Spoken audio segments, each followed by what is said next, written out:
Welcome back to the Nutrition Made Simple podcast. At Healthy Steps Nutrition, we believe something as fundamental as nutrition shouldn't be complicated, which is why we focus on a simple, habit-based approach when working with clients. I'm your host, Nicole Aucoin, registered dietitian and founder of Healthy Steps Nutrition, CrossFit HSN, and HSN Mentoring. I'm also the author of The Healthy Kids Cookbook, 100% kid-approved recipes the entire family will love. You can find it on Amazon. In this podcast, we will be teaching you how to take one step at a time to become the healthiest version of yourself. Today, I'm so excited to have Amanda Haar, one of our Healthy Steps Nutrition headquarters dietitians, on the podcast to discuss creating healthy habits for the entire family. As a parent, you want to set your kids up for success. We pay for extra lessons, spend money on things to help them get ahead a little bit faster, and do all the things to show how much we love and care for them. The problem is we don't always prioritize healthy habits in the same way. We go to what is easy and convenient, and marketing from food and beverage companies trick us. Trust me, they trick all of us.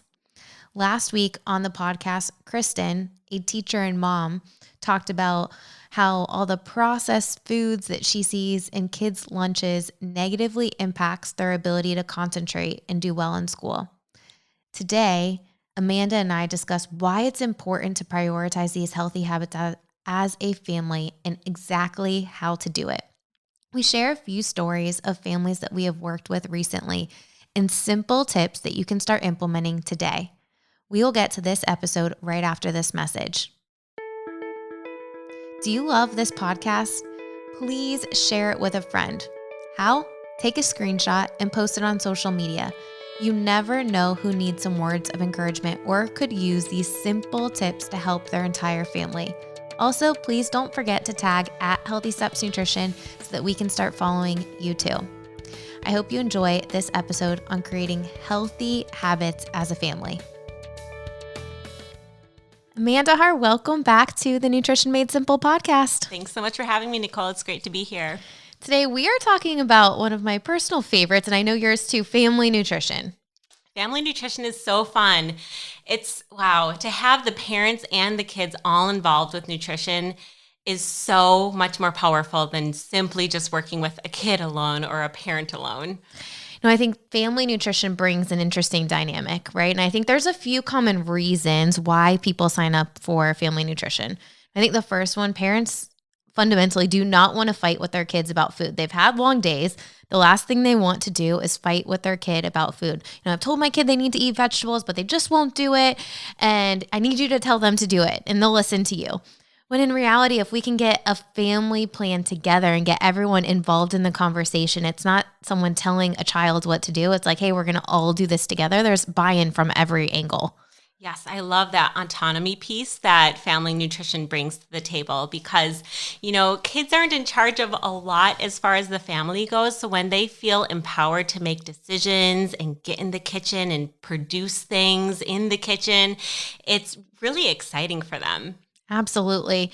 No, I think that's one thing, like picky eaters is probably one of the more common reasons why we have families sign up for family nutrition. But another thing that we see is parents are like, man, my eating habits are not good. And I would rather my kids learn at a young age what eating healthy looks like instead of them figuring out at 30, 40, 50 years old. Definitely. And I mean, it's really cool to see that when we start working together, the younger, the better.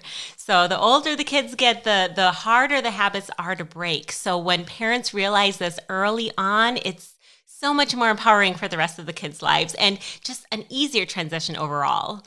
The thing is, and let's dive into this a little bit, the earlier the better. I love that. Like, I know you have 2 kids, we have 2 kids. Like, they didn't know a lot of sugary processed foods for a really long time. Like, they ate vegetables, they ate meat, and they ate some starch. And that was pretty much the extent of it. But in reality, a lot of the foods that are marketed and packaged as healthy kids options are loaded with sugar or they have sugar and fat connected to them, and that causes you to crave more. Of course, any kid who has Pop-Tarts regularly is going to want Pop-Tarts more often because they light up your brain and they cause you to be more and more addicted to them.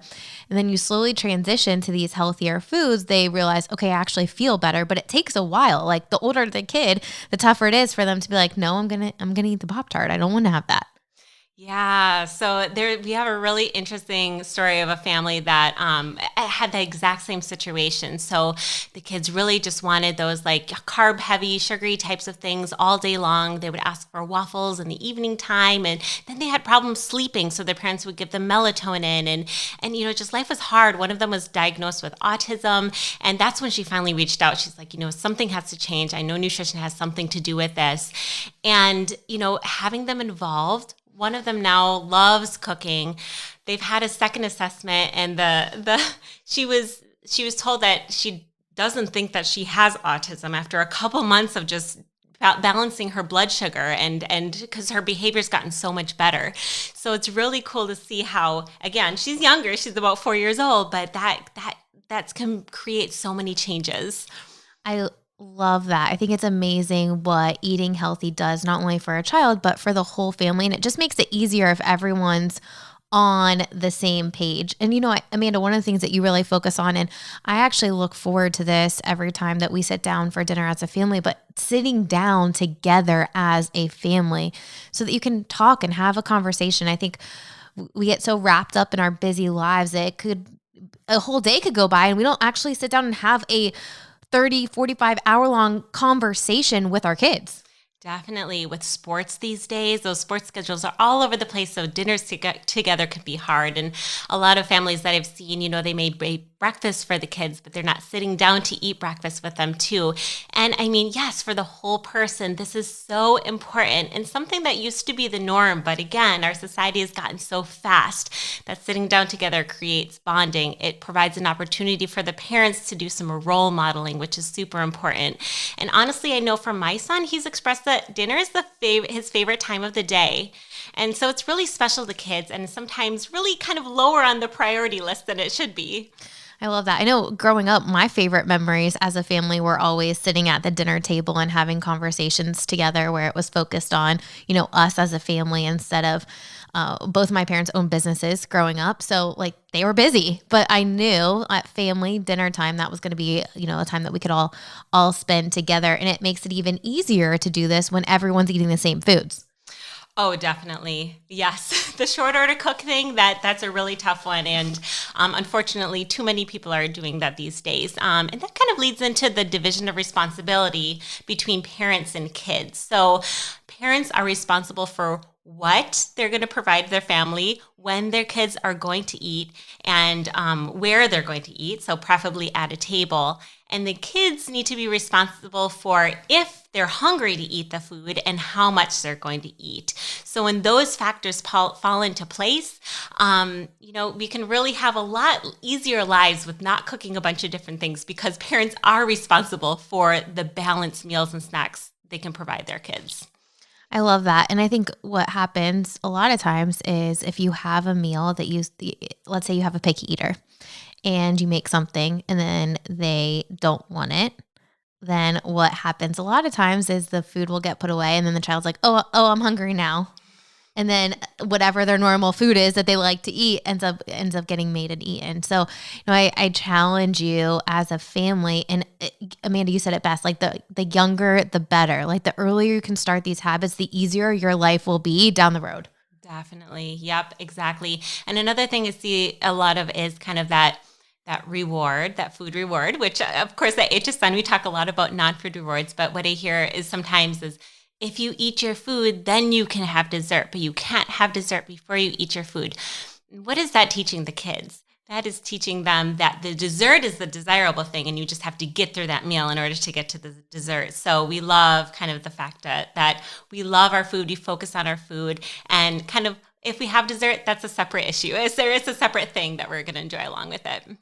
Yeah. And, I think dessert could be a lot of different things. Our kids will have strawberries sometime for dessert. It doesn't have to be an ice cream. And do we go out for ice cream once in a while? Absolutely. But it's not a regular occasion and we're not using it as a reward for sure. Because you're right. We end up associating the sugary things with things that give you pleasure. And then it ends up being this vicious cycle and gets worse as you get older. So division of responsibility, really important. You're making the food and your child is how much they want of the food.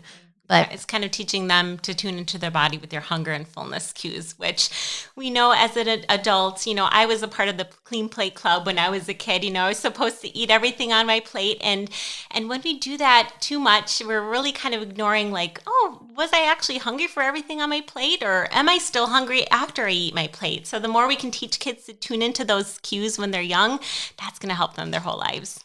And I think part of it is, I know with our children, they eat so fat. Well, one of them eats super fast and then he ends up overeating and then has a stomach ache. And the other one eats super slow and she gets full a lot faster before her plate's done.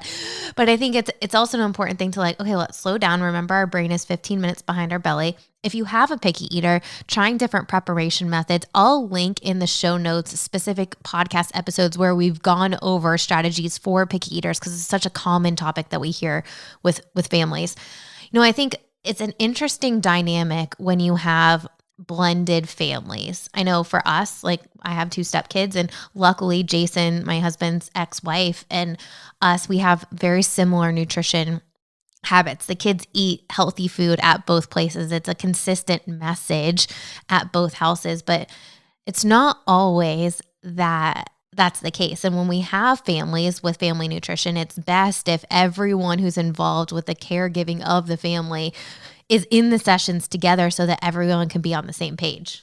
Definitely. And, the blended family can have some benefits, right? So each parent really is able to take more ownership of their part. It's not, living together in the same house and one person's doing most of the work and the other person's just kind of riding along. Both people need to take ownership. But the challenge is that you're not there together to grow your cooking skills together. So if one person is very unconfident in cooking skills, it can be more of a challenge. And that's where, we love talking about how we can make healthy eating simple so it feels doable to any cooking skill level.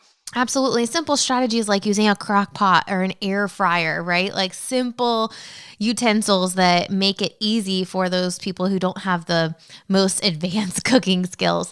Now, I know we have one family that we're working with right now, and the grandparents do a lot of the cooking for this family. So they needed to be involved with, the creation of the plan, because if we just talk to the parents and they're not the ones that are making the food, if the grandparents are always making the food, it's not going to pass down and they're not going to be bought in. So we ended up bringing in the grandparents into the conversation so everyone could be on the same page. The decision maker of who's prepping and doing the grocery shopping needs to be involved in the conversations. Amanda, one of the tricks that we use with families is the cookbook. Oh, that's such a good tool. I love using the cookbook, and everyone who gets it lights up when we give it to them. And seeing the kids realize that this cook was made by kids and all the recipes were approved by kids, even the pickiest eaters that I work with get excited about that. So it's really fun that we just sit down and kind of go through. First step is, what looks good to you in here? What's something you'd like to try in this cookbook? And already those kids are taking a step forward on making decisions in the family. I love that. We do the same thing, even at our home, we open up the cookbook. All right, I know Birdie and Cooper, you are in every single picture, but what do you guys want to make this week? What's on the menu plan? And it's not just Jason deciding, it's us as a family deciding so that they're bought into the process too. And they actually love being in the kitchen and making the foods too, because they like being a part of the whole process. And I truly think they just like spending time with Jay in the kitchen. But I think it's a really important piece of the puzzle to get kids bought in. And the cool thing about the kids cookbook, it's not just recipes that kids are like, it's the Healthy Steps nutrition recipes that our kids love, and that ended up being what the recipes are in the cookbook plus a few extra.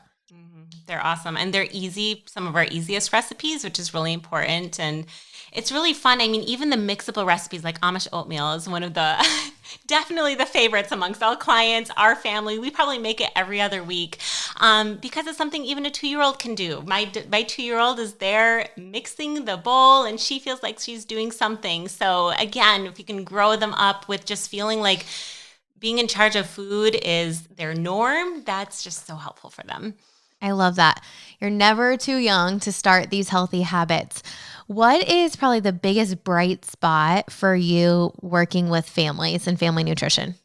Great question. Oh, there's so many bright spots. It's hard to pare it down. So I would have to say when I see those kids like light up and feel confident about like they can make decisions, they know what's good for their bodies, and when they feel better energy levels, because that's another reason why I feel like we work with a lot of people, they just feel empowered. They can do well in school. They do well in the sports that they really care about. Their mood is better.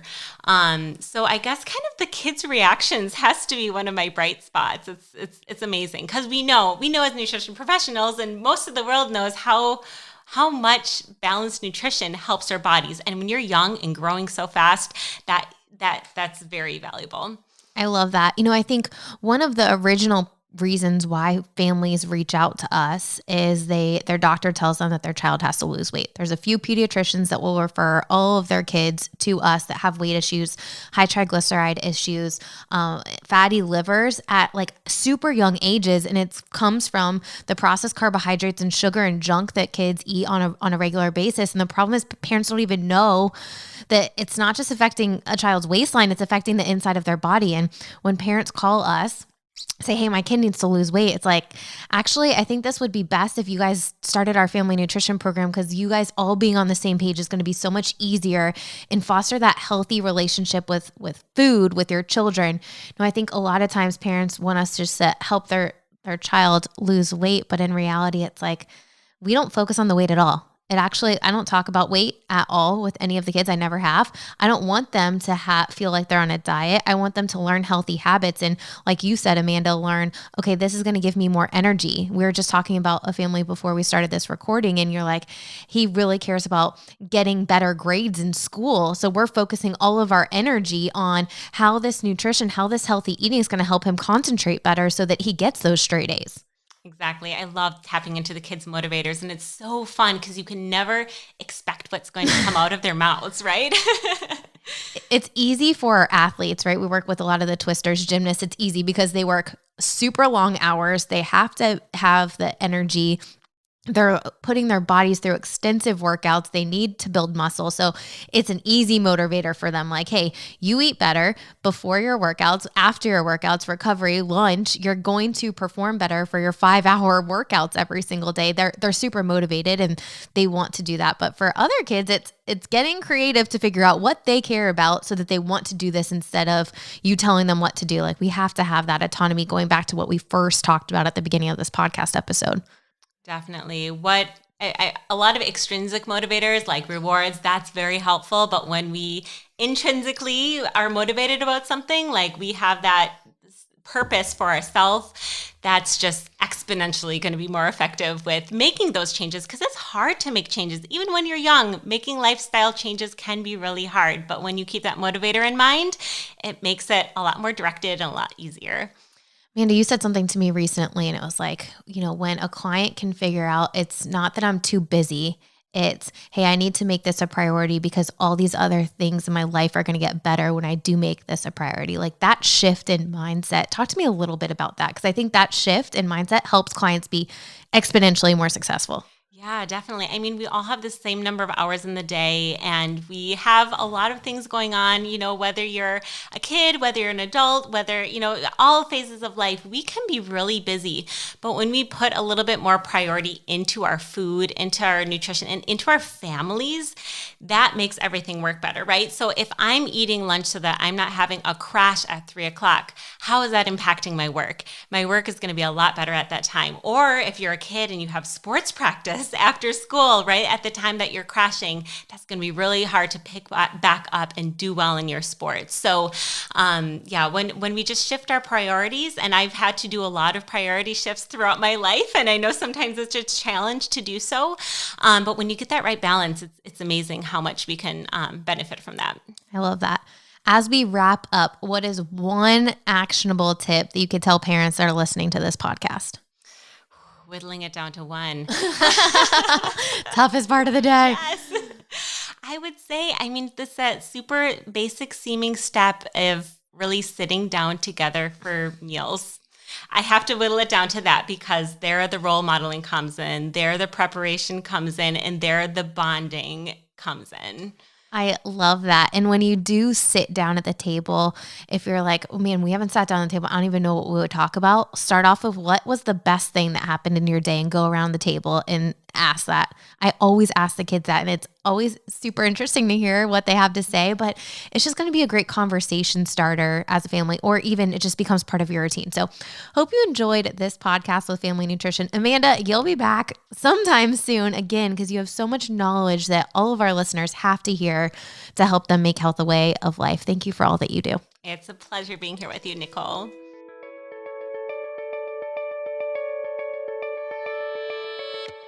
I hope you enjoyed that episode. I love that simple tip that Amanda gave. Just start eating as a family if you can. I know for some of our families, kids have practices, they don't get home till super late, but if we can just try to consistently eat as a family as many nights as you can, that's going to be a great first step. We always get asked questions about what does our family nutrition program look like? So I want to take a minute to describe what it looks like. As a family, you sit down and you meet with a dietitian or nutrition coach. We go through an initial consultation. We find out what you're doing now, what success looks like to each individual family member. For kids, it's important to find out what's important to them. If they like sports, how is nutrition and prioritizing your healthy eating going to impact their ability to play and recover with sports? If they're interested in school, how is it going to be able to help you concentrate and do better in school? How is it going to be able to help you sleep better? All of these things are integrated, but we want to figure out what's going to actually motivate kids to make change. So we have to find out what's important to them.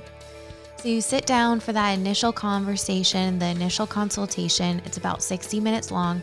Then you meet with the dietitian every 2 weeks for about 45 minutes. We want the family to meet together so that everyone's on the same page, although everyone walks away with their own individual action steps. Families work together to find and create healthy meals together. We give a copy of the Healthy Steps Nutrition Cookbook, which is a fantastic resource to inspire kids to eat healthy because they are seeing other kids in pictures eating healthy too. If you are struggling as a parent getting your kids to eat healthy, or you are thinking, hey, we all need this. We all need to be on the same page. It's not just my child that needs to eat better. I need to do it too. We would love to help you. Click the link in the show notes and apply for nutrition coaching. Just leave us a note saying that you are interested in family nutrition. From there, we set up a discovery call to learn a little bit more about you, talk to you individually, and then prompt you to sign up. Once you sign up, you book that initial consultation with the registered dietitian, and we start working with you to create your plan. It is an investment in your health, but imagine how great it's going to feel to set yourself and your kids up for success for the long term with these healthy habits and a solid foundation. All right, hope you enjoyed this episode, and we'll see you back here next week.